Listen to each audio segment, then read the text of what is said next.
Guys, welcome back to YouTube channel.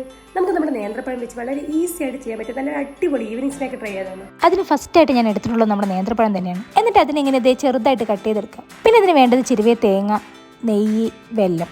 അതിനുവേണ്ടി വെള്ളം ഞാൻ കുറച്ച് വെള്ളം ഒഴിച്ച് അലിയാൻ വെച്ചിട്ടുണ്ട് കേട്ടോ. ഈ വെള്ളത്തിനകത്ത് ചിലപ്പോൾ ചെറിയ കല്ലുകളൊക്കെ ഉണ്ടാവാറുണ്ട്. ഇതൊന്ന് അരിച്ചെടുത്ത് കഴിയുമ്പോൾ അതെല്ലാം വെക്കോളും. അരിച്ചെടുത്തതിന് ശേഷം അതിലേക്ക് കുറച്ച് നെയ്യ് ആഡ് ചെയ്ത് കൊടുക്കുന്നുണ്ട് കേട്ടോ. നെയ്യ് ആഡ് ചെയ്ത് കഴിഞ്ഞാൽ നമ്മൾ അതിലേക്ക് നേരത്തെ കട്ട് ചെയ്ത് വെച്ച നേന്ത്രപ്പഴം ആഡ് ചെയ്ത് കൊടുക്കും. എന്നിട്ട് അതൊന്ന് നന്നായിട്ട് ഇളക്കി കൊടുക്കണം. അത് നന്നായിട്ടൊന്ന് വെന്ത് വരാൻ വേണ്ടിയിട്ടാണ് നമ്മൾ ഫസ്റ്റ് തന്നെ നേന്ത്രപ്പഴം ആഡ് ചെയ്ത് കൊടുക്കുന്നത്. ഇതേ ഇപ്പോൾ അത് നന്നായിട്ട് വെന്ത് വന്നിട്ടുണ്ട്. ഇതിലേക്ക് നമ്മൾ നേരത്തെ ചെരുവ് വെച്ച തേങ്ങ ആഡ് ചെയ്ത് കൊടുക്കുക. കുറച്ച് ഫ്ലേവർ ഇഷ്ടമുള്ളവരാണെന്നുണ്ടെങ്കിൽ ഈ ടൈമിൽ കുറച്ച് ഏലക്കായ ആഡ് ചെയ്ത് കൊടുക്കാം കേട്ടോ. ഞാൻ എന്തായാലും ആഡ് ചെയ്യുന്നില്ല, അത് ഓപ്ഷനിലാണ് കേട്ടോ, വേണമെന്നുള്ളവർ ആഡ് ചെയ്യാം. അങ്ങനെ ഇത് ഇത്രയേ ഉള്ളൂ ഗൈസ്, നമ്മുടെ ഇന്നത്തെ ഈവനിങ് സ്നാക്ക് റെഡി ആയിട്ടോ. എല്ലായിടത്തും എങ്ങനെയാണെന്ന് അറിയില്ല, ബട്ട് നമ്മുടെ പാലക്കാട് വീട്ടിൽ ഗസ്റ്റ് വരികയാണെങ്കിൽ അവരുടെ കയ്യിൽ ഷുവർ ആയിട്ട് കാണുന്ന ഒരു സാധനമാണ് ഈ നേന്ത്രപ്പഴം എന്ന് പറയുന്നത്.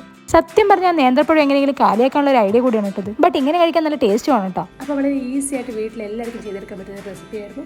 അപ്പോൾ മാക്സിമം എല്ലാവരും ട്രൈ ചെയ്ത് നോക്കാം. അപ്പോൾ ഇന്നത്തെ വീഡിയോ ഇത്രയേ ഉള്ളൂ. വീഡിയോ ഇഷ്ടപ്പെട്ട ചാനൽ സബ്സ്ക്രൈബ് ചെയ്യുക, ലൈക്ക് ചെയ്യുക, ഷെയർ ചെയ്യുക. വീണ്ടും മറ്റൊരു അടിപൊളി വീഡിയോ ആയിട്ട് കാണുന്നതായിരിക്കും. ബൈ.